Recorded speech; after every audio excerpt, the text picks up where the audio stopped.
जय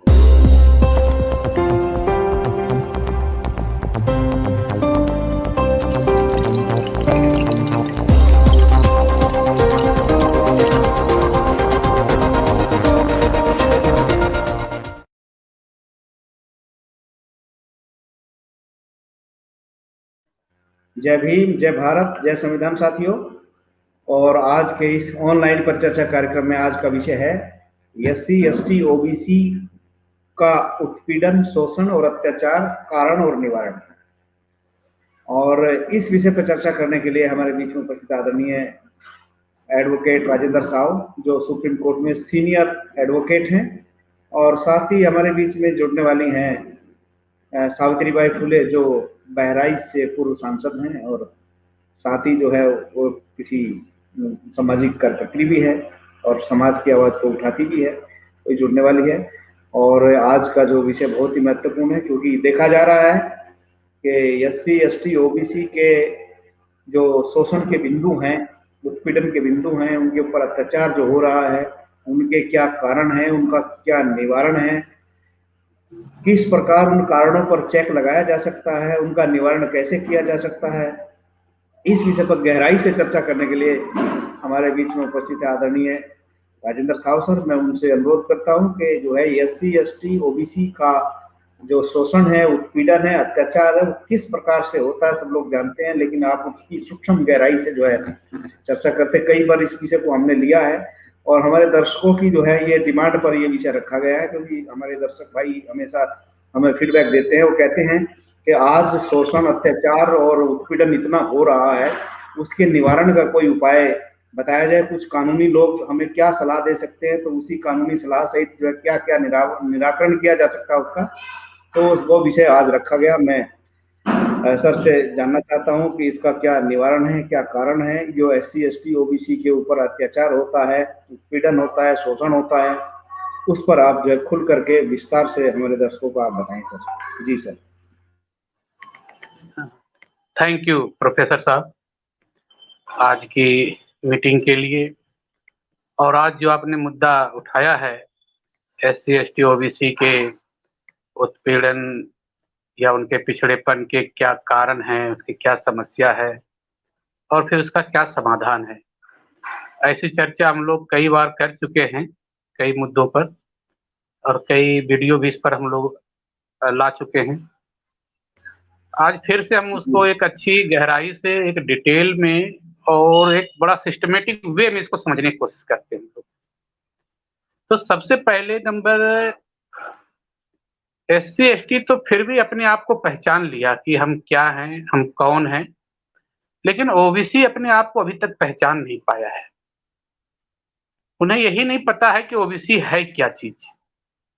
अगर ओबीसी के बारे में आप पूछें, जिनकी आबादी हम कहते हैं ये 52% आबादी है, अगर उस 52% आबादी के पास आप पहुंचे हैं तो उनको एक नाम दीजिए कि आप ओबीसी का मतलब समझते हैं, तो मुझे लगता है कि 52% में 5% लोग भी आपको नहीं बता पाएगा ओबीसी क्या चीज है। तो जब तक हर जाति में ओबीसी के, हो सकता है कुछ जो पढ़े लिखे जागरूक लोग हैं, नेता टाइप के लोग हैं, वो थोड़ा बहुत बता देंगे आपको, लेकिन आम मास में आप ओबीसी के बारे में पूछें तो वो नहीं बता पाएगा कि ओबीसी होता क्या चीज है। तो सबसे बड़ी चीज है कि ओबीसी में अपनी पहचान की कमी है कि हम क्या चीज हैं।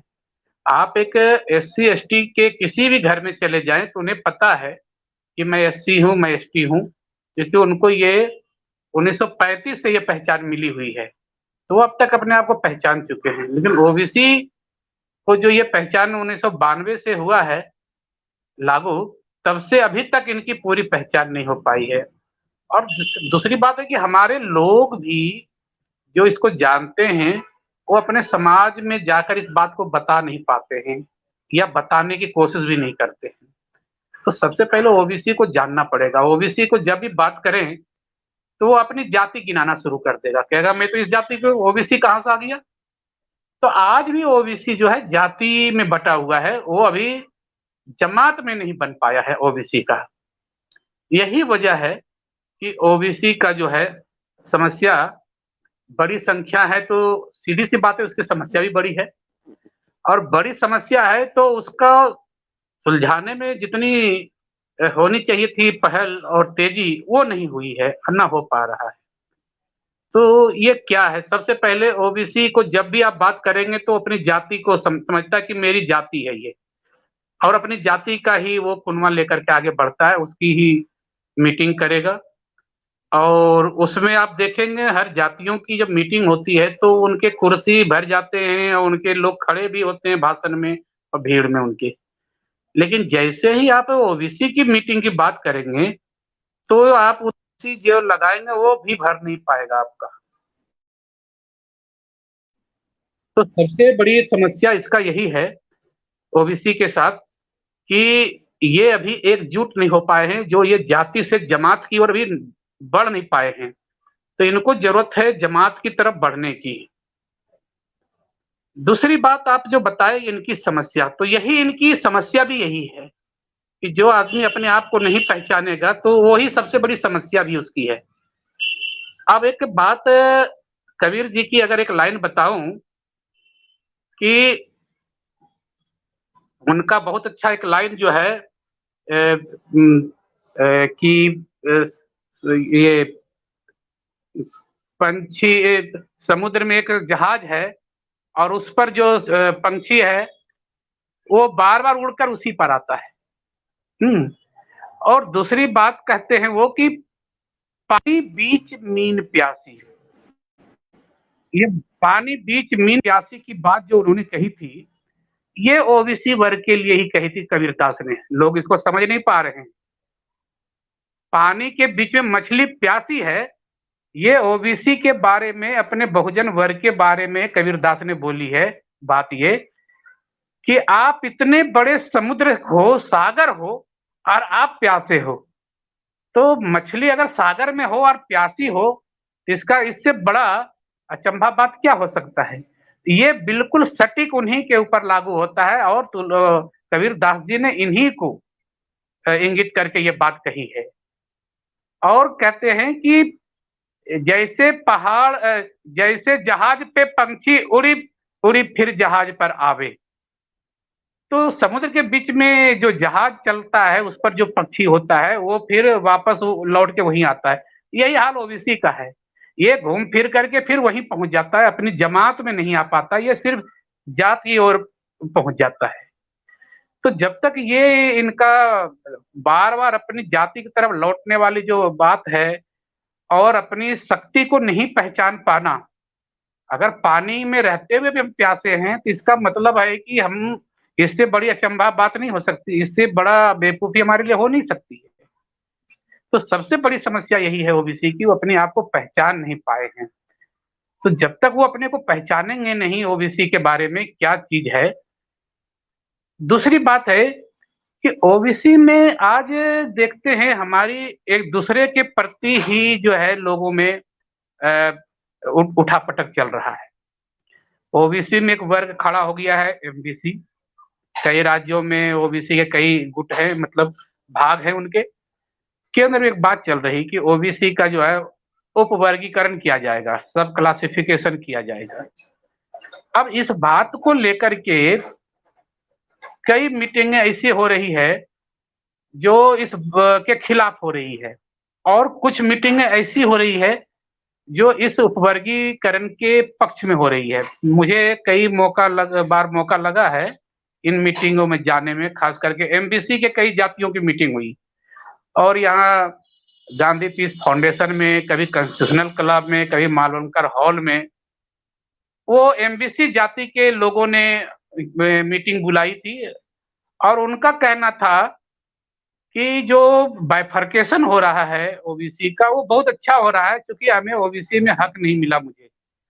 और वो रोहिणी कमेटी जब बनी थी, रोहिणी कमीशन, तो उसमें अपना मसौदा तैयार करके और दिए हैं उन लोगों ने कि हमें आप इस कैटेगरी में रखना जिसमें ज्यादा बेनिफिट मिल सके। तो हर कोई इस फेर में लगा हुआ था, चाहे वो प्रजापति समाज हो, चाहे वो आपके बारबर समाज हो, चाहे वो आपको विश्वकर्मा समाज हो, चाहे वो आपको ये हमारे और समाज भी थे उसमें। तो हर समाज के लोग अपनी अपनी भागीदारी के लिए कि हमें मिले और अपनी जाति का हित कैसे बढ़े, इसके लिए वो मेमोरेंडम बनाने में लगे हुए थे और रोहिणी कमेटी कमीशन को देने के लिए। आज भी इस वर्ग के लोग जो है प्रधानमंत्री कार्यालय की ओर चक्कर काटते रहता है, कभी पीएमओ की तरफ, कभी और उनके जो मंत्री हैं उनके चक्कर काटते रहते हैं कि इस वर्गीकरण में मुझे यहाँ रख लेना, मुझे यहाँ रख लेना। और दूसरी ओर जो जिनके बारे में कहा जाता है कि इन्होंने ओबीसी का फायदा ज्यादा ले लिया है अनुपात से, तो वो एक ऐसी मीटिंग वो भी करते हैं कॉन्स्टिट्यूशनल क्लब में या मालकर हॉल में इस बात का, या गांधी पीस फाउंडेशन में, कि ये बाइफर्केशन गलत हो रहा है। तो अब देखिए सरकार ने एक ऐसी खेल खेला है कि उसमें ये दोनों उलझ गए हैं, एमबीसी और ओबीसी के लोग आपस में ही उलझ गए हैं। एक तरफ वो चाहते हैं कि वर्गीकरण हो, दूसरा चाहता है कि वर्गीकरण ना हो। तो कितना अच्छा खेल इन्होंने सत्ता खेला है और उस खेल में ये फंस गए हैं हमारे ओबीसी। अब इन्हें ये नहीं पता कि जब हम कहते हैं कि अपने भाइयों के लिए हम लड़ रहे हैं, कल आप कई लोगों के मुंह से आप ये भी सुने होंगे कि आरक्षण खत्म हो जाना चाहिए। तो कोई कहता है कि जो समर्थ लोग हैं उनको आरक्षण नहीं लेना चाहिए, उसे छोड़ देना चाहिए। तो जब आप इतनी इस बात कर रहे हैं, इतनी बात सोच रहे हैं, तो फिर आप उपवर्गीकरण के खिलाफ क्यों बोल रहे हैं? उनके लिए क्यों आप एक विरोध का भाव रखते हैं?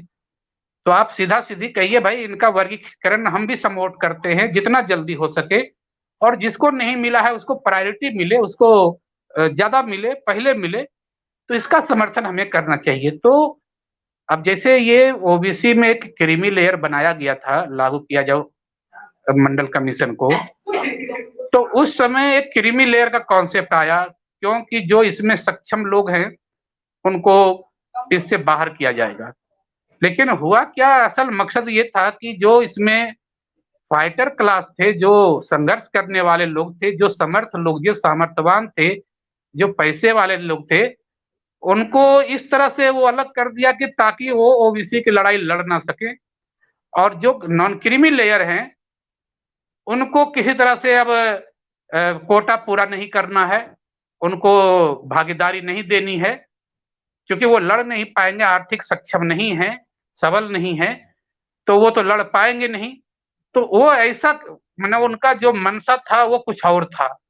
लोगों ने सोचा चलो अच्छा है कि कमजोर तबका को मिलेगा और वो अच्छी बात है, लेकिन वो सत्ता का मंशा कुछ और था। उसने सोचा जो सबल लोग हैं उसको वहां से हटाओ, और जो निर्बल लोग हैं उसको किसी तरह से क्रश करना है, उसको शासन प्रशासन कानून बहुत तरह के हथकंडे लगा करके उनका कोटा ही नहीं पूरा होने देना है। तो ये खेला खेला हुआ है इसमें। तो ये बात हमारे लोग समझ नहीं पा रहे हैं। तो जो नॉन क्रीमी लेयर के लोग हैं वो कभी इस बात का जुलूस नहीं निकालते, प्रदर्शन नहीं करते, धरना नहीं देते कि भाई मेरा कोटा पूरा क्यों नहीं होता है, मेरा कोटा पूरा होना चाहिए, जहां भी मेरी हो जगह वहां पर मेरा। और दूसरी बात है कि हमारा जो मेरिट में लोग जा रहा है तो उसको मेरिट में लिया जाए, बाकी जो बचे उसका कोटा पूरा किया जाए। लेकिन उनके लोगों को जबरन कहा जाता है कि अगर तुम मेरिट में चले जाओगे तो तुमको बढ़िया सा पद नहीं मिलेगा, बढ़िया सा ट्रेड नहीं मिलेगा, बढ़िया सा विभाग नहीं मिलेगा, और अंत में उसे हार फार के फिर रिजर्वेशन में वापस आना पड़ता है।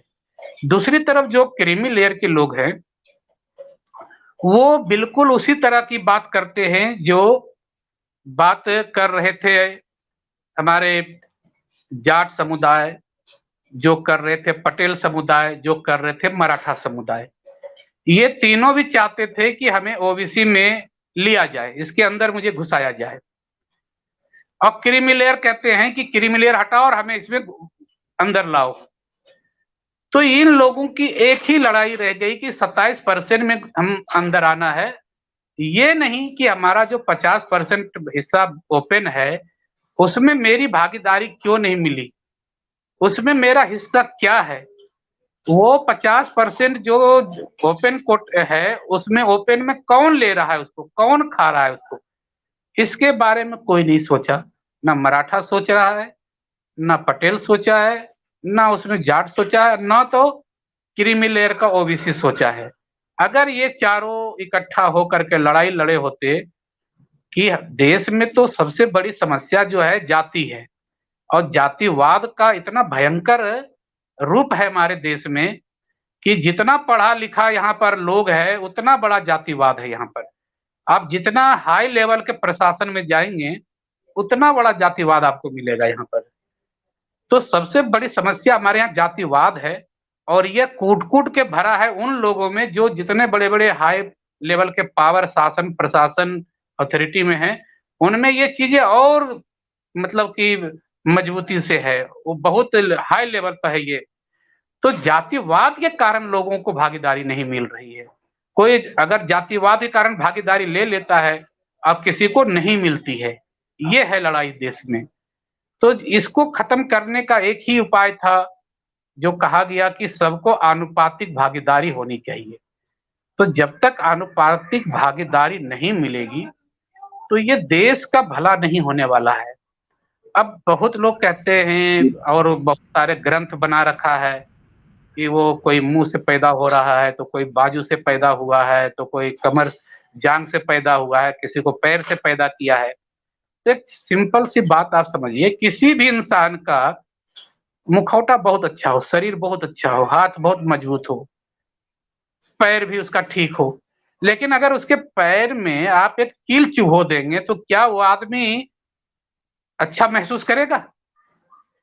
तो आप अगर किसी को कह रहे हैं वो मेरा पैर है, और उसके पैर में आप उसको मजबूती नहीं देंगे, उस पैर को अगर आप ठीक नहीं रखेंगे तो आप चलेंगे कैसे, आप दौड़ेंगे कैसे?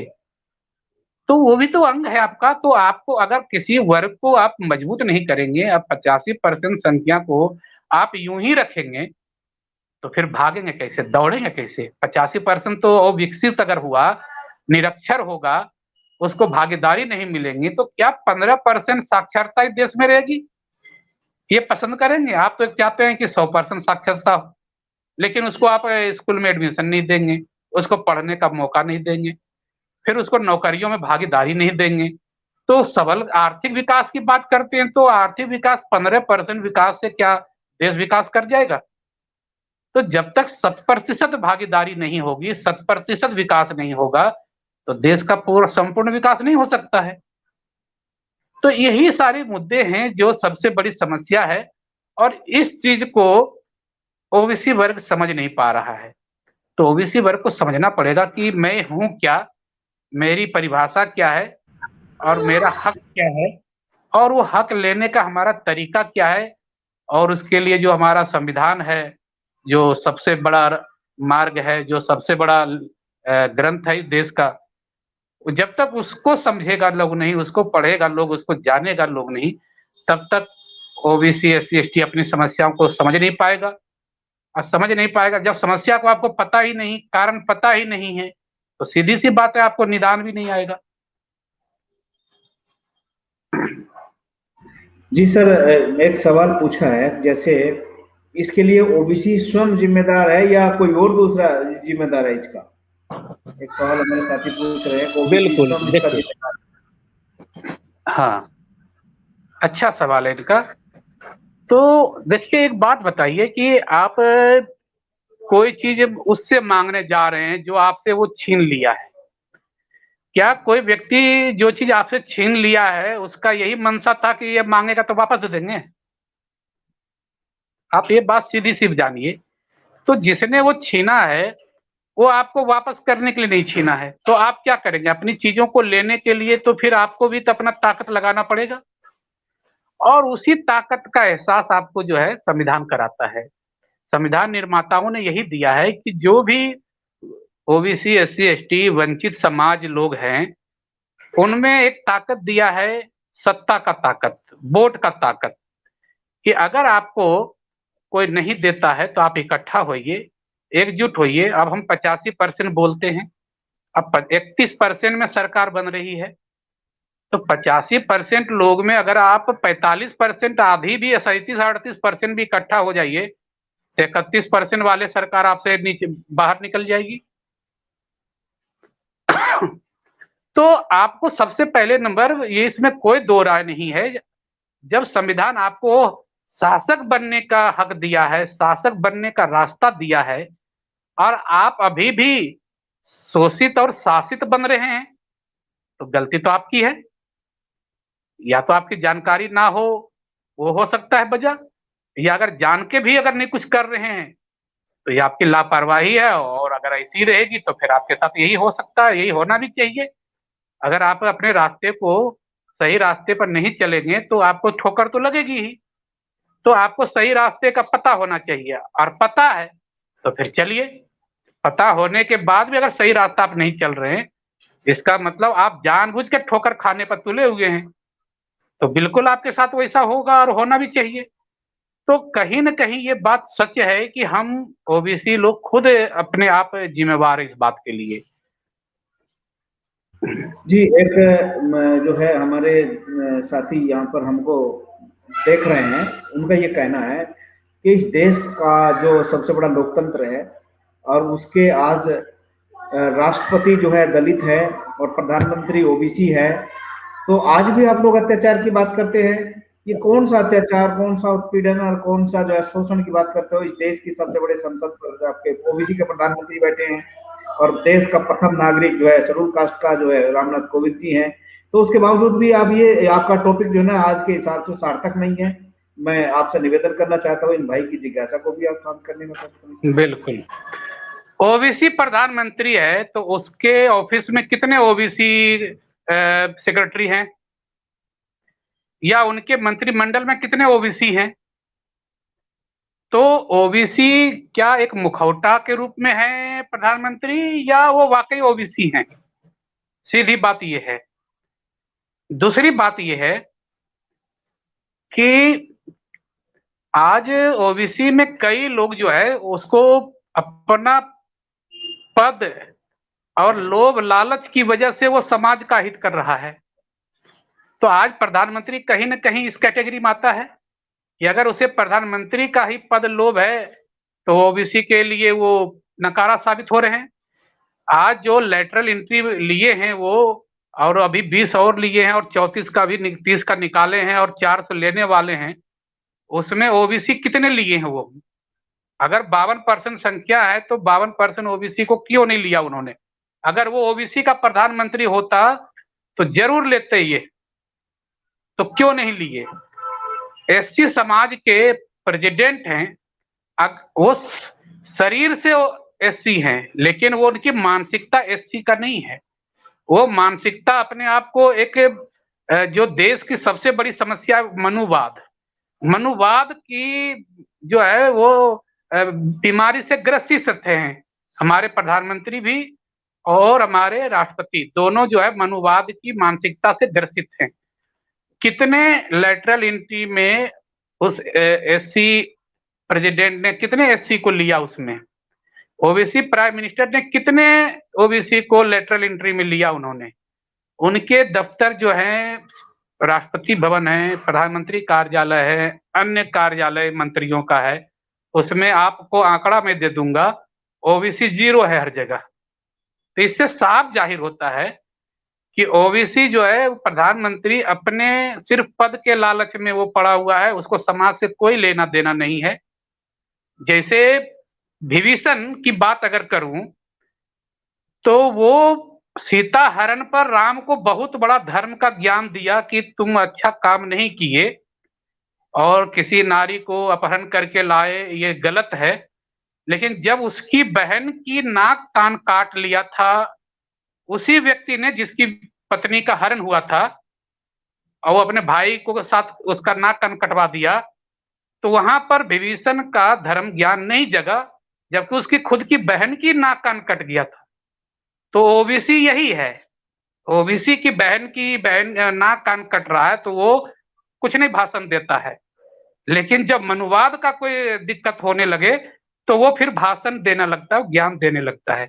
यही है ओबीसी, और यही ओबीसी का पहचान है प्रधानमंत्री और एससी के रूप में हमारे राष्ट्रपति।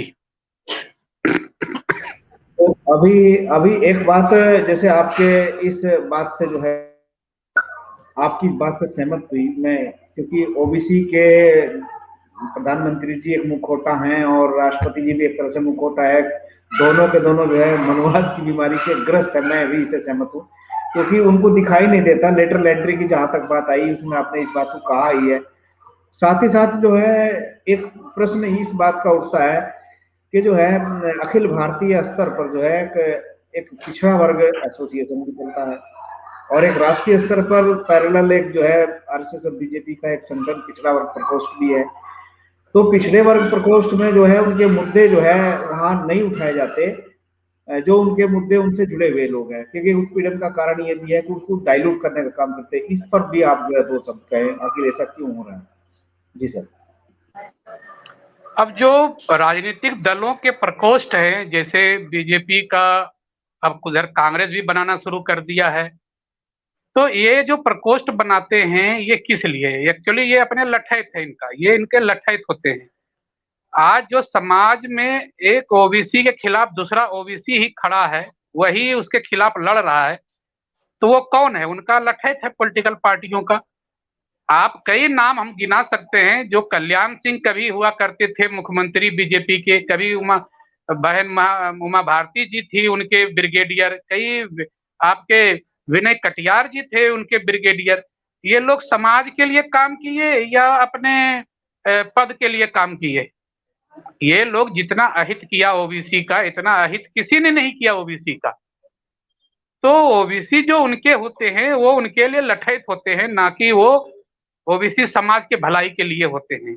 वो उनके माध्यम से उस समाज को तोड़ने का, उनको बांटने का और उनको खत्म करने का काम करते हैं ये लोग। आपको मैंने दो ऐसे कई एग्जाम्पल है, मैं तो 2-3 खाली बताया आपको। जो ओबीसी एससी प्रकोष्ठ में लोग हैं वो सारे समाज विरोधी काम में लगे हुए हैं। उनको सिर्फ हल्का सा मिल जाता है, कोई पद, कोई लाभ लोभ मिल जाता है, और उसी चक्कर में वो समाज का क्या दशा होना है वो समझ नहीं पाते हैं। आज आपको स्वामी प्रसाद मौर्य जी हैं आपके बीजेपी में, जो बीएसपी में कभी हुआ करते थे, वो क्या बोल रहे हैं अपने समाज के लिए? उनके समाज के ऊपर हत्या हो रही है यूपी में, उनके साथ बलात्कार हुआ है, एक आवाज उन्होंने उठाया। केशव प्रसाद मौर्य जी आपके डिप्टी सीएम हैं वहां, जो बीजेपी उन्हीं के नाम पर इलेक्शन जीती थी यूपी में, अब मुख्यमंत्री बनाने की बात थी, लेकिन क्या उनको मुख्यमंत्री बनाया गया? क्या मौर्य जी इस बात की लड़ाई किए? क्या मौर्य समाज ने इस बात के लिए कहा कि भाई हमारे लोगों के नाम पर इलेक्शन लड़े हो, इन्होंने इलेक्शन जिताया, बहुमत दिलाया और इनको आप दरकिनार कर दिए हैं और किसी और को बना दिया जिसका कहीं दूर दूर तक नाम नहीं था, वो मुख्यमंत्री बना हुआ यूपी में? तो ये हमारा, और वो व्यक्ति जिसको कि भरी सभा में स्टेज पर स्टूल पर बैठाया गया, और उसका तो लक्ष्मीकांत वाजपेयी जी तो हाथ झिटक दिया था कि तुम मेरे से हाथ कैसे मिला रहे हो यहाँ पर है? तो आप ये लोगों को समझना पड़ेगा ओबीसी को, कि आपके नेता जो अपने को बहुत बड़े बाहुबली और तिस्मार खां समझते हैं, उनकी औकात वहां भी देख लीजिए क्या है। वो वहां तो उनको कुर्सी तक नहीं मिल सकती उनको, वो तो वहां जाकर के चटाई पर बैठते हैं उनके नीचे, वो बराबर बैठ भी नहीं सकते, उनसे हाथ भी नहीं मिला सकते। तो आपका प्रकोष्ठ किस काम का है वहां? और एक बात ये समझ में आई, अभी जो है उत्तर प्रदेश में असिस्टेंट प्रोफेसर की उत्तर प्रदेश उच्च शिक्षा सेवा आयोग की तरफ से भर्ती हुई है, और उस भर्ती में ज्यादातर जितने भी लोग आए हैं, पूरे प्रदेश भर का आंकड़ा निकाला गया, उसमें लगभग लगभग जो है 90% जो लोग हैं वो अपर कास्ट के लोगों से आए हैं निकल करके। और जब अब ये ओबीसी का उसमें जो है प्रतिनिधित्व जो है इतना कम हुआ है, तो उसके बावजूद भी जो है ये ओबीसी के जो शासन प्रशासन में बैठे हुए नेता हैं, तो उसके बावजूद भी ये कह रहे हैं कि जो है ओबीसी हम तुम्हें आपका हक अधिकार दिलवाएंगे। तो ये दोहरी नीति जो है कैसे, क्योंकि शिक्षा में आना चाहिए था, 27% तो कम से कम उसका हक बनता था, लेकिन वो भी नहीं हो पाया। उत्तर प्रदेश उच्च शिक्षा सेवा आयोग की जो जितनी भी भर्तियां निकली हैं और उसमें नियुक्ति हुई है, ज्यादातर जो है मैं कहूँगा तो 95% जो लोग हैं ज्यादातर उसमें अपर कास्ट के ही लोग आए हैं। और वो ये कहा जाता है क्या ये जो भाजपा में पिछड़े वर्ग प्रकोष्ठ से बने हुए हैं और साथ ही साथ जो है मंत्रालय भी संभाले हुए हैं, तो उन्होंने कभी इस बात इसका संज्ञान लिया है कि जो है इसकी वैकेंसी क्यों नहीं भरी गई, इनका रिप्रेजेंटेशन क्यों नहीं हो पाया, ओबीसी अपनी आबादी के हिसाब से नहीं, उनका कम से कम 27% को हिस्सा जो है मिलना चाहिए था। तो ऐसे मंत्रियों को भी थोड़ा सा आप कुछ जो है ज्ञान दे दीजिए, क्योंकि ताकि उत्पीड़न की पहली सीढ़ी वहीं से होती है, शोषण की और अत्याचार की। ये सबसे बड़ा अत्याचार है जो अब हमारी जाति को, ओबीसी को उनकी आबादी के हिसाब से तो छोड़िए, उनका जो संवैधानिक है, जो 27% जो मिला हुआ है वो भी नहीं मिल पा रहा है। इस पर भी आप अपनी बात रखिए सर। जी, अब देखिए जो वहाँ मंत्री हैं आपके, या जो ओबीसी के लोग हैं सरकार में, तो सबसे पहले नंबर तो उनको मंत्रालय ही नहीं मिलता है, और अगर मंत्रालय मिल गया तो राज्य स्तर का मंत्रालय, वो कैबिनेट मंत्री तो बन नहीं पाते हैं वो। तो एक बात देखिए कि वो उनका खुद का वजूद देखिए, जो व्यक्ति कहता है कि मैं वहां सरकार में हूं और मैं प्रकोष्ठ में हूं, तो उनका वजूद खुद देखिए कि उनका मंत्रालय, अपना मंत्रालय भी ढंग का नहीं है। अगर मिल भी गया तो उनको कोई मुर्गी पालन और मछली पालन का जो है विभाग मिल जाता है उनको। और उसकी बात देखिए कि अगर वो कुछ अगर अपने को कहते हैं भी कि मैं बहुत ये हूँ वो हूँ, तो कभी भी वो जो विधानसभा के पटल है उस पर आवाज उठाई है उसने कि जी हमारे जो ओबीसी वर्ग हैं अब तक उनकी कितनी भर्तियां हुई है, उनके कितने पोस्ट सैंक्शन हैं, उनकी कितनी पोस्ट खाली हैं, और उनको क्यों नहीं भरा गया, किस वजह से नहीं भरे गए। तो ये सब कभी संज्ञान लिए हमारे ओबीसी मंत्रियों ने? तो मंत्री बोलने से कहने से नहीं होता है, मंत्री को कुछ करना पड़ता है। अगर वो करते और कुछ करवाते तब तो बात थी कि हाँ उनमें दम है, तो उनमें तो खुद दम नहीं है। उनको तो ये भी नहीं भरोसा है कि मुझे कल टिकट भी मिल पाएगा कि नहीं। तो जो आदमी का अपना ही कोई ठिकाना नहीं है, कोई उनका परमानेंट अपना जुगाड़ नहीं है, तो वो व्यक्ति आपकी लड़ाई क्या लड़ेगा? तो इसलिए वो जो मंत्री कह रहे हैं वो सिर्फ एक भुलावा है, लोगों को छलावा दे रहे हैं। वो खुद अपने तो पहले तो लेके देखें, अपने एक अच्छा सा मंत्रालय, एक शिक्षा मंत्रालय होता है, एक स्वास्थ्य मंत्रालय होता है, एक वित्त मंत्रालय होता है, ऐसे मंत्रालय, एक गृह मंत्रालय होता है। क्या ऐसे विभाग उनको मिले हैं किसी को, हमारे ओबीसी को? तो अगर वो एक विभाग इस तरह का लेकर तो दिखाएं। सारा जो बजट होता है, जो भी कंट्रोल होता है, शिक्षा, स्वास्थ्य, वित्त, गृह, ये ऐसा विभाग है, यही कंट्रोल करता है पूरे सिस्टम को। क्या इन लोगों में के पास इनका एक भी विभाग है इनमें से किसी के पास? तो ये तो बड़ी बड़ी बातें तो कर रहे हैं हमारे मंत्री, लेकिन वहां खुद वो झोला टांगने के लिए गए हैं, और झोला टांगने वाले लोग हमारी लड़ाई क्या लड़ेंगे? तो वो तो सीधी सी बात है, ना घर के हैं ना घाट के हैं, ना वो अपने ओबीसी के बन पाए। वो तो जिस पार्टी में वो पार्टी, तो उसको कभी अपना तवज्जो तो देगा ही नहीं, सीधी सी बात है। बिल्कुल से बात आपने सही कही सर। मैं यहाँ एक अपना एक अनुभव शेयर करना चाहता हूँ, क्योंकि ये हमारा आपसी डिस्कशन का है, शोषण, उत्पीड़न, अत्याचार, कारण और निवारण, इस पर हम लोग चर्चा कर रहे हैं। एक जो है बहुत बड़े जो है पिछड़ा वर्ग प्रकोष्ठ के बीजेपी के आदमी हमारे घर पे आए और हमसे कहे कि आप जो है ना पिछड़े वर्ग का जो है आंदोलन चला रहे हैं, आप क्यों ना हमारे साथ शामिल हो जाते, सरकार में आपको कुछ मिल जाएगा। तो मैंने उनसे कहा, मगर ठीक है, आप ओबीसी की अगुवाई करने के लिए आए तो मुझे आप 2-4 ओबीसी के मुद्दे बता दीजिए, कौन कौन से मुद्दे हैं जो ओबीसी के लिए लटके हुए हैं। तो कहा, वो हमसे कहे कि जो है कि क्या मतलब आपका, मगर ये बताइए कि ओबीसी के कौन कौन से ऐसे मुद्दे हैं जिनको आप रखते हैं वहां पर जो है ले जा करके। ओबीसी प्रकोष्ठ आपका बना है, पिछड़ा वर्ग प्रकोष्ठ बना है, उसके आप यहाँ अध्यक्ष बन के मेरे पास आए हैं अगुवाई करने के लिए, और मुझे बैकवर्ड क्लास का होने के नाते मुझे उसमें शामिल करने के लिए आए। तो मुझे ये बताइए कौन से मुद्दे आप वहां रखेंगे। तो मैंने उनसे जब ये पूछा तो उनको पसीना आ गया, और पसीना इतना तेज आया कि वो कहेगा अच्छा अब हम चलते हैं। मैंने कहा अच्छा चलिए, पर जब जा ही रहे हैं आप जो है तो कम से कम इतना तो करिए कि ओबीसी को उनकी आबादी के हिसाब से हिस्सेदारी दिलवा दीजिए। 52.5% आबादी ओबीसी की है, उनको दिलवा दीजिए। और इतना ही नहीं, क्रीम लेयर हटवा दीजिए, और ये 50% का जो अवरोध लगाया उन्होंने अलग ही तोड़ दिया, अब नहीं ले पाए, तो इस अवरोध को हटवा के काम कर दीजिए। और यदि इतना नहीं है कि जितने खाली पड़े पद है उन तत्काल भरवा दीजिए। यदि आप ये मुद्दे उठाते हो तो इनका काम करो तो मैं आपके साथ चल चलूंगा। तो कहा देखिए भाई ये हमारे में इतनी कुवत नहीं। तो मैंने कहा जो है आप चले जाइए आप वहाँ काम करिए, लेकिन जब ये मुद्दे नहीं रखेंगे तो आपको ओबीसी होने का मतलब। मैं ये बात उन नेताओं को बताने के लिए मैं कह रहा हूँ, तो जो सुन रहे हैं इस बात को, कई लोग मुझे कमेंट भी कर रहे हैं यहाँ पर, उन लोगों को ये बता देना वो उस प्रकोष्ठ में काम कर रहे हैं जहां पर अपने हक अधिकार के मुद्दे वो उस पार्टी में नहीं रख सकते, उनके सामने बयान नहीं कर सकते, तो कौन से ओबीसी को जोड़ने के लिए जा रहे हैं? वो किस प्रकार के ओबीसी को जोड़ने के लिए जा रहे हैं जो आजकल 70 सालों से ओबीसी को अधिकार नहीं, शोषण नहीं, अत्याचार नहीं, उत्पीड़न नहीं, तो क्या है ये ओबीसी का? वो यहाँ भी समाज को उत्पीड़न खुद करवाने के लिए ले जाना चाहते हैं वहां पर जो है। तो ऐसे नेताओं को, ऐसे पार्टी के ऐसे कार्यकर्ताओं को, ऐसे ओबीसी संगठनों को जो है आप क्या सलाह देना चाहते हैं सर? जी बिल्कुल। देखिए एक बात मैं सीधी से आपको बताऊं, क्या किसी भेड़ों का नेतृत्व भेड़िया किया है आज तक? नहीं, ऐसा अगर मैंने नहीं सुना। अगर आप भेड़िया को नेता बनाएंगे तो आपका हश्र क्या होगा?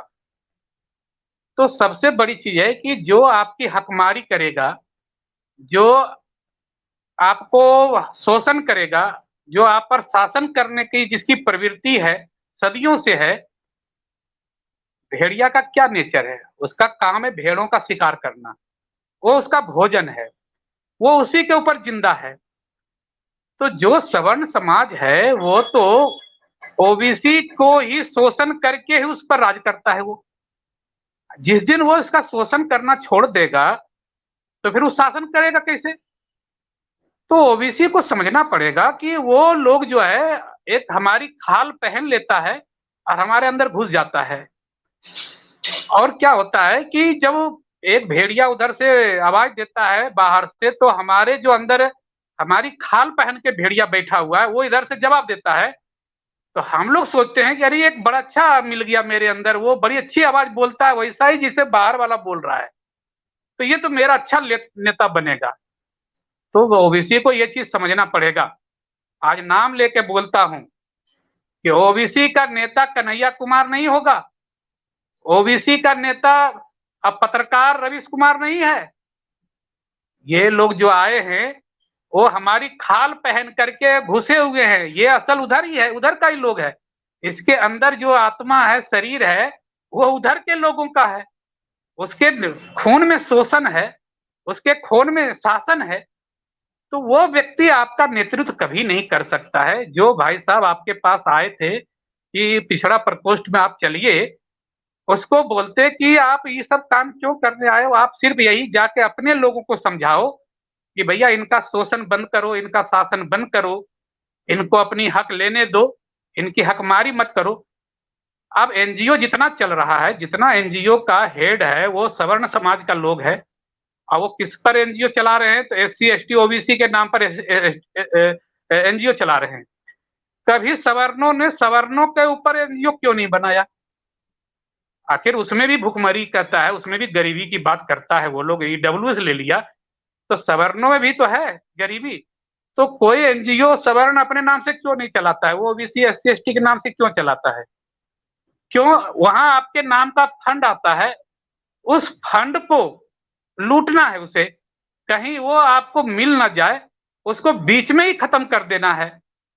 और उनके लोग तो ले ही लेते हैं। आपका राशन कार्ड बने या ना बने, एससी एसटी ओबीसी का, सवर्णों का राशन कार्ड पहले बन जाता है। वो आपके कोई, आप सफाई कर्मचारी का भी निकाल दो वैकेंसी, तो वहां भी अप्लाई करके नौकरी ले लेता है और ऑफिस में बैठ लेता है टीका लगा करके कि हम तो पंडित हैं।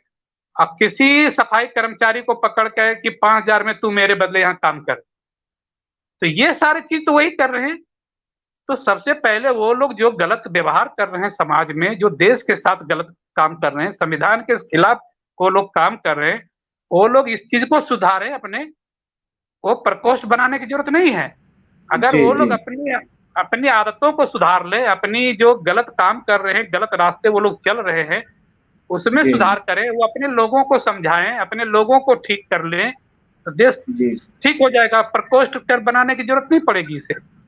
जी जी जी, आपने बहुत ही अच्छे तरीके से बताया भाई। एससी एसटी ओबीसी का, एक खासकर ओबीसी का उत्पीड़न, अत्याचार और इनका शोषण क्यों होता है? क्योंकि इन्हें अवेयर नहीं, इन्हें जागरूकता नहीं इनके अंदर जो है। आपने ये बात अपने इस उद्बोधन के माध्यम से कही, अपने वक्तव्य के माध्यम से कही कि जागरूकता की कमी के कारण जो है, और एक तरह से कहिए इग्नोरेंस की वजह से जो है, ये लोग, इन्हें पता नहीं है।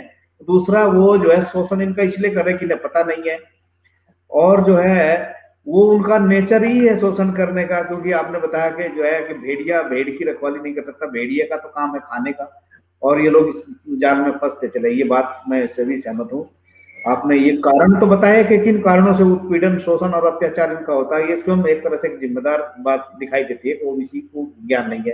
अब अगला सवाल है, अगला स्टेप ये होता है, आखिर ओबीसी को इन अत्याचार से, शोषण से और जो है इस उत्पीड़न से बचने का एक तरीका क्या हो सकता है, जिससे जो है जो दर्शक लोग हैं हमारे, वो देख करके उस रास्ते को अपनाए और उस उत्पीड़न से, अत्याचार से, शोषण से वो मुक्ति पा सके? क्योंकि आप देख लिया, दो शीर्ष पर बैठे हुए नेताओं के बारे में आपने बताया, आदरणीय नरेंद्र मोदी जी पिछड़े के हैं, आपने कहा कि एक तरह से जो है मुखोटे हैं पिछड़े के। दूसरी बात जो है ना, ये बात कही कि जो है राष्ट्रपति जी भी उसी तरह 2 मिनट में आ रहा हूँ, जरा 2 मिनट के लिए। जी सर, जी सर। साथियों, ये जो चर्चा चल रही है, मैं देख रहा हूँ, क्योंकि मेरा मकसद जो है किसी की भावनाओं को ठेस पहुंचाना नहीं है। मेरा मकसद ये है कि जो ओबीसी की जो आबादी है वो 52.5% है, और 52.5% आबादी को जो है 27% जो है आरक्षण जो है 1990 से मिला, और 1990 से लेकर के आज तक जो है, एक तो वो पद भरे नहीं गए, एक सबसे बड़ा शोषण ये भी हो गया, एक सबसे बड़ा उत्पीड़न ये भी हो गया, एक सबसे बड़ा अत्याचार इस ओबीसी के ऊपर ये हो गया। और दूसरा, इस बात की जानकारी जो है ओबीसी के लोगों को है या नहीं है, इसका संज्ञान कराने के लिए, उनको चेतना लाने के लिए ये कार्यक्रम हम लोगों ने रखा। और दूसरी बात, दूसरा मकसद ये है कि जो है कि हमारे बहुत सारे साथी जो है दूसरों की सेना में भर्ती हो करके, यानी दूसरों को खेमे में बैठ करके अपने समाज का नुकसान करते चले आ रहे हैं। तो उस नुकसान से बचाने के लिए एक हमारा, एक पढ़े लिखे होने के नाते, एक दायित्व होने के नाते, एक जागरूक होने के नाते मेरा ये दायित्व बनता है कि मैं जो समझाऊं उस बात को लोगों को बताया जाए, ताकि वो जो है अपने समाज के प्रति और जो है अपने दायित्व के प्रति जो पे बैक टू सोसाइटी है जो उन्होंने आज, और मैं ये दावे के साथ कह सकता हूँ कि यदि जो है रिप्रेजेंटेशन ना होता, आर्टिकल 16(4), 15(4) के तहत जो है राइट्स ना होता, रिजर्वेशन ना होता, शायद आज हमको भी अवसर नहीं मिलता, जैसे आज राइट्स एकदम से चला जा रहा है। तो जो है ये बहुत बड़ी समस्या जो इस तरह से आई हुई है, इसका निराकरण कैसे? बहुत बड़े बड़े बड़े प्रकोष्ठ बने हुए हैं, अलग हर पार्टियों के प्रकोष्ठ में, जिनकी चर्चा राजेंद्र साहु सर ने किया है। तो इन सब समस्याओं पर चर्चा करने के लिए हमारा ये प्रोग्राम रेगुलर चलता है, और इस प्रोग्राम को हम जितने भी लोग देख रहे हैं, मैं उनसे निवेदन करना चाहता हूँ, इसे शेयर करें, लाइक करें, और साथ ही साथ हमें सुझाव भेजे। बहुत सारे लोगों ने सुझाव भेजे। आज का ये जो प्रोग्राम है, हमारे दर्शकों की तरफ से जो सुझाया हुआ ये विषय था, उन्होंने कहा कि जो है अत्याचार हो रहा है, उत्पीड़न हो रहा है और शोषण की पराकाष्ठा है, इस पर आप जो है कोई चर्चा नहीं कराते। मेन स्ट्रीम का जो मीडिया है वो तो कभी इस बात को उठाता ही नहीं है, उसको सब अच्छा दिखाई दे रहा है, उसको तो ये कह रहा है कि जो अच्छे दिन से भी अच्छे दिन आ गए, इससे अच्छे दिन कभी आए ही नहीं, जो है इस तरह की बात किया जा रहा है। तो जो है कम से कम जो सोशल मीडिया के दूसरे जो चैनल्स हैं वो भी इस बात को जो है नगण्य कर देते हैं। तो कहीं ना कहीं जो है ये बात लगती है कि जो जितना भी मीडिया है, अखबार हैं, पत्रकार हैं, जितने भी हैं, वो उस मानसिकता से ग्रस्त हैं।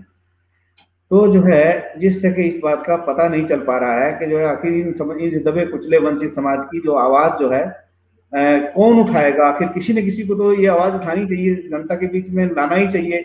इस बात को ध्यान में रख करके ये प्रोग्राम जो है हम लोग करते हैं। हम जो है किसी की भावनाओं को ठेस पहुंचाना नहीं चाहते, हम स्वयं जागरूक हैं, और हम जागरूक करने के लिए, अपने लोगों को जागृत करने के लिए बात कहते हैं। हाँ, ये बात है, हमारे प्रोग्राम बहुत सारे लोग देखते हैं, हमें नेगेटिव फीडबैक भी देते हैं। कई लोगों ने हमें ये कहा कि इस कार्यक्रम को आप बंद कर दीजिए, ये ठीक नहीं है, जात बिरादरी में बांटना ठीक नहीं है। भाई, हम जिस जात में पैदा हुए, हम ओबीसी में हुए, हम उस दबे कुचले वंचित समाज में पैदा हुए, उसका दुख दर्द हमसे देखा नहीं जाता, और जब हमसे नहीं देखा जाता तो हमारा एक दायित्व बनता है सोसाइटी के साथ, जिसकी वजह से हमारे महापुरुषों के द्वारा किए गए संघर्ष से हमें जो है आज एक रास्ता मिला है, जागृति मिली है, चेतना मिली, हम उसका उपयोग करें। तो ये बात हम चर्चा करें। सर जो है मैं भी जानना चाह रहा था, क्योंकि आप मुझसे जो है सीनियर हैं, उम्र में भी सीनियर हैं और बुद्धिजीवी हैं, और देश की सबसे बड़ी संस्था जो हमारा सुप्रीम कोर्ट है उसमें आप अधिवक्ता हैं, और आप जो है बहुत ही जो है लर्नड व्यक्ति है, संविधान के जागरूक हैं, संविधान के वेत्ता हैं, जानने वाले हैं, की व्याख्या करते हैं। कई सीरीज मैंने आपकी जो है संविधान के बारे में सुनी है, और जो है मैं बस केवल ये आपसे यही जानना चाहता हूँ, क्योंकि अब हमारा समय भी जवाब देने की कगार पर है, तो तमाम समय एक ही सीमा के अंदर बंधा हुआ है कि आखिर इस एससी एसटी ओबीसी को, तीनों लोगों को, एससी एसटी ओबीसी को, तीनों को क्या करना चाहिए ताकि उनका शोषण, अत्याचार और उत्पीड़न बंद हो जाए। इस पर जो है एक क्रमवार एक संक्षेप में बात मैं आपसे चाहता हूँ। जी सर। हाँ, जैसे अभी आप बात कर रहे थे कुछ लोग कि जातिवाद आप बढ़ा रहे हो, ये कर रहे हो, जी तो सर। पहले वो लोग अपनी जाति के सरनेम लिखना बंद कर दें। वो जी जी। अगर कोई ये बात कह रहा है तो पहले नंबर वो आदमी खुद जाति का सरनेम लिख रहा है या नहीं लिख रहा है। अगर वो लिख रहा है तो उससे बड़ा जातिवाद तो इस देश में कोई नहीं है। जी सर, बिल्कुल दूसरी सही बात, कही आपने। पहले वो अपनी ठीक करके आवे। अगली बार से मैं बात करूंगा फिर उनसे कि भाई अपनी सरनेम खत्म करिए, पूरा खानदान का खत्म करिए, पूरे जाति का आप सरनेम खत्म करिए। आप जाति का सरनेम लेके घूम रहे हैं, आप अपने मार्का लेके घूम रहे हैं कि मैं तो बस ये हूं, ताकि मुझे पहचान लो आप ऐसे नाम से ही, और दूसरे को ये भाषण दे रहे हैं कि आप बात कर रहे हो। दूसरी बात है कि अभी जयपुर हाईकोर्ट में जो है लगा हुआ है मनु का स्मृति मूर्ति लगा हुआ है, वो जज वहां बैठ करके उसको नहीं हटा रहा है। क्यों? आखिर एक जो जातिवाद का ग्रंथ लिखने वाला था मनु, उसका मूर्ति वहां लगा हुआ है और उसके वो लगाने वाले वकील वही समुदाय जातिवादी लोग हैं। जज वहां बैठे हुए हैं, कोई हटा नहीं रहा है। कौन कर रहा है जातिवाद इस देश में? ये दूसरे को आज उसको भारी पड़ रहा है, जब जब लोग 52% अपने हक के लिए उठ रहा है तो उसको अब जातिवाद नजर आता है। ये आप हक की बात करोगे तो उसको जातिवाद नजर आता है। आज हर जगह 70% जो ब्राह्मण है, आईएएस आईपीएस और आईएफएस ले लीजिए आप, एम्बेसडर में कौन है? कितने लोग कौन है? क्या है? कैसे जाते हैं ये लोग? तो जातिवाद तो यहाँ है। तो ये जातिवाद खुद करते हैं और दूसरे को कहते हैं आप मत करो, मैं करूंगा। वो करेंगे तो सही है, कोई और करेगा तो वो गलत है। तो ये सारी चीजें हैं। और जो ये लोग आते हैं हमारे बीच घुस जाते हैं, हमारा वो खाल पहन करके। आज रवीश कुमार को प्रमोट किया जाता है कि कहीं शंभू कुमार का नेशनल दस्तक और दलित दस्तक, और कहीं आपका ऑल इंडिया ओबीसी का चैनल का जी सिंह जी का कहीं प्रमोट ना हो जाए, तो रवीश कुमार को प्लांट किया जाता है बीच में। नहीं तो आप लोग इनसे ज्यादा बेहतर पत्रकार हो, आप इससे ज्यादा लीडिंग पत्रकार हो, और आपके पास 125 करोड़ फॉलोवर होंगे, आपके लोग होंगे, 1 करोड़ नहीं 125 करोड़, लेकिन वो बीच में वो अपने लोगों को प्लांट करके वो आपके सारा चीज को हाईजेक करते हैं। बामुला जैसा लीडर उभर रहा था, उसको काउंटर करने के लिए कन्हैया कुमार जैसे लोगों को प्लांट किया जाता है, ताकि उसका लीडरशिप जो है आगे ना बढ़ जाए। तो ये सारी चीजें समझना पड़ेगा। जातिवाद कौन कर रहा है ये सब समझ रहा है, आप सबको समझ में आ गया जातिवाद कौन कर रहा है। ये देश कृषि प्रधान देश फर्जी है, ये देश में जाति प्रधान देश है। ये आप लिख लो, आज मैं ये लाइन काट रहा हूं, भारत कृषि प्रधान देश नहीं, भारत जाति प्रधान देश है। नहीं तो जो आदमी जाति की बात नहीं करता है वो अपना सरनेम पहले खत्म करके आए, फिर मुझसे बात करे। वो दूसरी बात, मोदी जी ने कहा था कि हम इंटरव्यू खत्म कर देंगे। आज इंटरव्यू में क्या हो रहा है? जहां रिटेन होना था वो रिटेन खत्म कर दिया और दोबारा से वो इंटरव्यू चालू कर दिया हर जगह। अब अदना सा चपरासी के लिए इंटरव्यू होने लग गया है, रिटेन खत्म कर दिया गया है। क्यों? जातिवाद करना है तो इंटरव्यू सबसे बड़ा जगह है जातिवाद करने का। अपने लोगों को जाति को भरना हो तो इंटरव्यू सबसे बड़ा रास्ता है। लेटरल एंट्री क्या है? जातिवाद के लिए तो बनाया गया ये। कॉलेजियम जो हमारा है सुप्रीम कोर्ट में, वहां पर क्या है, 5 लोग जो उसमें है, कौन जात के लोग हैं? एक जाति के लोग वहां बैठे हुए हैं कॉलेजियम बना करके, और जज की भर्ती कर रहा है वो। और चाहे उसके घर का वो एबीसीडी न जानते हो संविधान का, वो भी बैठा है। उसको यहाँ तो पता ही नहीं है इनको कि फंडामेंटल राइट के अंदर रिजर्वेशन होता है। वो कहते हैं फंडामेंटल राइट नहीं है, फिर कहता है कि मैं तो अंतरात्मा से फैसला देता हूं। तो संविधान किस लिए बनाया गया भैया, जब तुम अंतरात्मा से फैसला करोगे तो ये लोग जातिवादी हैं। और कौन जातिवादी है इस देश में? तो ये चीज वो एडमिट करे, जो इस तरह की बात कर रहा है उसको समझना पड़ेगा कि जातिवाद कौन कर रहा है। एक बात और कहूंगा, जो आप बता रहे थे कि इसका हमारा कैसे समाधान होगा, ओबीसी का, एससी एसटी का समस्या। तो एक बीमारी देखिए क्या होता है, आपको अगर किसी को टीबी हो जाता है तो उसको लगता है खांसी हो रही है, उसको बुखार हो रहा है, ठीक है, और उसको कभी जो है बलगम आएगा, उसमें खून आएगा, तो डॉक्टर के पास जाता है तो डॉक्टर उसको बुखार की टेबलेट दे देगा, या उसको खांसी की दवाई दे देगा, उसको जुकाम की दवाई दे देगा। लेकिन असल बीमारी जो उसको है वो पता नहीं चल रहा है, क्यों? उसको टेस्ट कराना पड़ेगा, उसको डायग्नोसिस कराना पड़ेगा। तो आपको क्या है कि ये जो खांसी बुखार दिख रहा है टीबी में, वो आपका जो है सिम्टोम है, लक्षण है। बीमारी असल पकड़ में तभी आएगा जब आपका वो असली चेक होगा, जो टेस्ट होगा, ब्लड टेस्ट होगा, और सारे टेस्ट होंगे, तब पता चलेगा बीमारी क्या है। और जब असली दवाई मिलेगी, जो डोज होता है टीबी का 10 दिन 15 दिन का, वो डोज पड़ेगा, तो टीबी खत्म हो जाएगी, तो आपका बीमारी खत्म हो जाएगा, बुखार भी चला जाएगा, खांसी भी चला जाएगा, सब कुछ खत्म हो जाएगा। इसी तरह से हमारा क्या है, लगता है कि देश में बेरोजगारी है, भुखमरी है, अशिक्षा है, यहाँ हेल्थ केयर नहीं है। ये सारे ये क्या है, ये सिम्टोम है, ये बीमारी नहीं है, ये देश की समस्या नहीं है। समस्या क्या है देश में, कि जो लोग शासन प्रशासन में बैठा है उसका मेन काम है कि इस देश के लोगों को भूखा कैसे रखा जाए, इन देश के लोगों को किस तरह बेरोजगार रखा जाए, इस देश के लोगों को कैसे करके उनको बेवकूफ बना के रखा जाए, ये है मेन फंक्शन। तो इसी वजह से यहाँ जो दिखेगा आपको, भुखमरी दिखेगा, बेरोजगारी दिखेगा। असल समस्या आपको भुखमरी, बेरोजगारी या शिक्षा नहीं है, असल समस्या है यहाँ जो बैठे हैं सिस्टम में लोग, उनके द्वारा किए गए ये तरह के कार्य है, नीतियां हैं, जिसकी वजह से ये सब चीजें आपको दिख रहा है। आपके पास इतने सारे स्कूल है, इतने कॉलेज है, आज उसको प्राइवेटाइज किया जा रहा है। क्यों किया जा रहा है प्राइवेटाइज? अगर प्राइवेटाइजेशन से देश का विकास हो जाता तो बॉम्बे स्टॉक एक्सचेंज में या आपको नेशनल स्टॉक एक्सचेंज में जितनी कंपनियां लिस्टेड हैं, 90% कंपनियां आज दिवालिया के कगार पर है। तो आखिर वो प्राइवेट कंपनियां दिवालिया के कगार पर क्यों है भैया? आखिर प्राइवेट है, उनको तो तरक्की करना चाहिए, उसको तो बहुत कमाई करना चाहिए था, देश का विकास करना चाहिए था। वो सब कंपनियां आज घाटे में हैं और दिवालिया के लाइन में लगे हुए हैं। तो प्राइवेटाइजेशन से कैसे देश का विकास हुआ बताइए आप? तो वो कहीं न कहीं जो है एससी एसटी वर्ग के हिस्सेदारी की जो मांग चल रही है, उसके हिस्सेदारी को खत्म करने का तरीका बनाया गया है। लेकिन ये कान खोल करके सुन ले सारे प्राइवेटाइज वाला, मैं कानून का व्यक्ति हूँ, संविधान का आदमी हूँ। निजीकरण जो है संविधान द्रोह है, ये देशद्रोह की श्रेणी में आ रहा है। और आने वाला जिस दिन भी बहुजनों की सरकार आएगी, वो 10-20 साल इस देश में सिर्फ फांसी ही फांसी होगी इन तमाम देशद्रोहियों को, संविधान द्रोहियों को।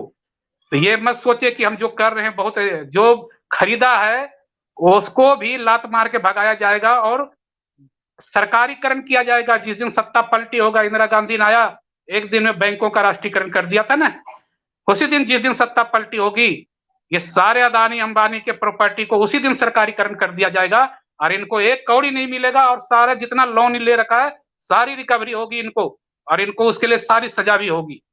इसलिए मत सोचिए कि ये बहुत हो रहा है जो अच्छा हो रहा है। आने वाले देश में खाली बहुत 10-20 साल तक कह रहा हूँ, इन लोगों को खाली फांसी देने का काम देश में होगा, इन सभी देशद्रोहियों को। तो हमें समाज के लोगों को पहले आपको समझना पड़ेगा। दूसरी बात मैं कहना चाह रहा था, एससी एसटी ओबीसी के जो भी लोग हैं, नेता हैं, वो पार्टी के नेता हैं, आप उस पर भरोसा एकदम मत करो। वो पार्टी का जहां भी नेता आपको मिलेगा आपके लिए नहीं है, वो पार्टी का एक तरह से मुखौटा है आपका, और आपके लिए जो है एक तरह समझिए वो ट्रैप है। जैसे कि एक चिड़िया को फंसाने के लिए एक तोता फंसाते हैं, तो दूसरा तोता, एक पालतू तोता होता है उनके पास, और वो तोता उसके पास जाता है और अपनी बोली बोल के उसको ले आता है और फंसाता है। तो वही है, वो आपके लोग नहीं है, वो उनके तोता हैं। वो तोता आपके बीच में आते हैं और आपकी भाषा बोल के फिर आपको ले जाते हैं, आपका वोट ले जाते हैं और आपकी सत्ता बनने नहीं देते हैं। तो हमें सबसे पहले समाज में ऐसे लोगों को तैयार करना पड़ेगा जो समाज की समस्या को समझे, लोगों का दुख दर्द को समझे, और वैसे लोगों को बीच में लाना पड़ेगा, समाज के बीच में। समाज को भी ऐसे लोगों को पहचानना पड़ेगा, समाज के लोगों को ऐसे लोगों को आगे लाना पड़ेगा, उनको खड़ा करना पड़ेगा, उनको आपको जन धन दे करके उनको तैयार करना पड़ेगा कि आइए, आप एक अच्छे हमारे व्यक्ति हैं, आपको हम पैसा देते हैं, आपको समर्थन देते हैं, मेरा नेतृत्व कीजिए, आप इलेक्शन लड़िए, उनका फॉर्म भरिए, जा करके उनको वोट देके जिताइए। बाबा साहब ने आपको निर्दलीय में इलेक्शन लड़ने का ताकत दिया, जरूरी नहीं कि पार्टी बनाइए। आपके एरिया में एमएलए सीट पर या एमपी सीट पर लगता है कि कोई एससी एसटी ओबीसी बहुत अच्छा है जो हमारे समाज के लिए समर्पित है, उनको निर्दलीय खड़ा करके जन धन वोट देकर जिताइए, और ऐसे लोगों को जिता के भेज दीजिए, फिर देखिए आपका सारा काम हो जाएगा। जी जी, बहुत बहुत धन्यवाद, आपने बहुत ही अच्छे तरीके से बताया। क्योंकि एक बात निकल करके आई यहाँ पर, क्योंकि समस्या हमारी तो समाधान भी हमें ही खोजना पड़ेगा। उन इन जो इस तरह के दलाल टाइप के जो नेता है उनका पिछलग्गू बनना छोड़ना पड़ेगा इस समाज को, और जो समाज में जो लीडिंग पर्सनैलिटी है उसको सहारा दे करके हम समाज के लिए कुछ कर सकता है, ये सब करना पड़ेगा। साथियों, जितने भी लोग इस कार्यक्रम को देख रहे हैं उनसे निवेदन है कि इस कार्यक्रम को शेयर करिए और लाइक करिए और हमें सुझाव भेजिए, क्योंकि आज का ये कार्यक्रम दर्शकों के सुझाव की वजह से रखा गया था, और इसका विषय ये है कि एससी एसटी ओबीसी का शोषण, उत्पीड़न और अत्याचार, कारण और निवारण। और कारण और निवारणों पर जो है विस्तार से चर्चा आदरणीय राजेंद्र साहब सर ने किया। मैं आपका बहुत ही आभारी हूँ। आपने बहुत ही अच्छे ढंग से, बहुत ही मार्मिक तरीके से और बहुत जोशीले तरीके से इसका जो है चर्चा किया। इस पर जो है मैं आपका शुक्रगुजार हूँ, क्योंकि हमारे अपने दर्शकों को अपने बहुत जिज्ञासा शांति। एक सवाल आया है, अंत में एक सवाल हम पूछेंगे, ये दर्शकों की तरफ से एक सवाल आया। ये कहा कि जब आप लोग इतने जागरूक हैं तो आपके इस टीवी चैनल पे 15-16 लोग क्यों देखते हैं, इतना दिख रहे हैं? जब आप लोग इतनी बढ़िया बात कर रहे हैं, इस पर देखने वालों की संख्या कम क्यों है? तो उनको भी थोड़ा सा। देखिए, ऐसा है, मैं वही कहा ना कि हमारे लोगों में जागरूकता की कमी है, वो अभी पहचान नहीं पा रहे हैं कि हमारी भला कहाँ पर है, हमारी बात कहाँ की जा रही है। आजकल हमारे लोग भी सोचते हैं कि चलो एक आजकल चटपटा न्यूज आ गया है, उस चटपटे न्यूज में मोदी जी के थोड़े से जुमले मिलते हैं, उस जुमले में घूम जाते हैं लोग। यही है ना, कभी जो सामाजिक जागृति की जो कमी है इसी बात का है। अगर ये चीज कोई सवर्ण समाज का कर रहा होता तो आजकल 10-20 हजार लाइक आ गए होते उनको, क्योंकि उनका समाज जागरूक है। बाबा साहब क्या बोले थे कि मैं रात में इसलिए जाग रहा हूं कि मेरा समाज सोया हुआ है, तभी तो वो रात में जाग जाग करके संविधान लिख रहे थे। तो अगर हमारे लोग जगे होते तो ये समस्या नहीं होती, आज कार्यक्रम हमें करने की जरूरत नहीं पड़ती, और ये दुख नहीं होता हमारे लोगों के साथ। तो आज जो चर्चा कर रहे हैं इसीलिए कहते हैं कि हमारे लोग जागरूक नहीं है, तो इसलिए यही तो सबसे बड़ी समस्या है। आज अगर इस अभी चर्चा को अगर 10-20 हजार 1 लाख लाइक मिल गया होता तो पता चल जाता कि हमारे लोग जागरूक है। इससे हमारा पता चलता है कि हमारा समाज जागरूक नहीं है। बिल्कुल सही आपने कही, क्योंकि हमारा समाज जागरूक नहीं, जागरूकता लाने के लिए ही ये कार्यक्रम किया जा रहा है, और हमको तो अपना काम आज नहीं तो कल इसकी जागरूकता आएगी। हम इस आशा विश्वास के साथ इस कार्यक्रम को ऑर्गेनाइज करते हैं। और जब हमने ये शुरू किया था कार्यक्रम, तब हमें कोई नहीं देखता था, हमारा व्यू 1, 2, 4, 10, 15 व्यू तक आते थे इसके। आज हमारे इस कार्यक्रम के 4-4 हजार, 48 हजार, 50 हजार तक व्यू इस कार्यक्रम के आते हैं। तो ये देख करके हमें खुशी। भाई साहब, मैं आपको ये बताना चाहता हूँ, जो देख रहे हैं, जो लिख रहे हैं इस बात को, उनको मैं ये बताना चाहता हूँ कि आपने देखा इस कार्यक्रम को, तो इसका मतलब ये नहीं है कि हम ये नहीं मानते कि आपने नहीं देखा। जब देखा तो ही आपने लिखा, और जब कार्यक्रम आया तो आपने देखा तो लिखा। इसलिए मेरा उत्तर यही है, मैं अपने काम को करता रहूंगा। आप इसको देखिए, चाहे नहीं देखिए, आज नहीं तो कल देखेगा, देखना तो पड़ेगा उसको जो है। तो इसलिए जो है मैं आप सभी का शुक्रगुजार हूँ, देखने वालों का भी, नहीं देखने वालों का भी, देख करके लाइक करने वालों का भी, और देख करके आगे बढ़ने वालों का भी, जो देख करके आगे निकल जाता। जरूरी नहीं है कि जो है देखो, जिनकी समस्या है, अगर वो कहते हैं कि मैं नहीं देखा, मैं नहीं देखना चाहता, तो उनकी अपनी समस्या है। तो अगर वो समस्या से बाहर निकलना नहीं चाहते हैं तो ये सबसे बड़ी समस्या उनका अपना ये है कि वो देखना भी नहीं चाहते, सुनना भी नहीं चाहते, करना भी नहीं चाहते। तो उन वही लोगों को अगर समस्या है तो समस्या होनी भी है उनके साथ। जी जी जी जी जी, थैंक यू सर, बहुत बहुत धन्यवाद। ये कार्यक्रम अब यहीं पर समाप्त होता है। आपने बहुत ही अच्छे तरीके से बात की, फिर हम नए कार्यक्रम के साथ आपको फिर लेंगे। Thank you very much sir.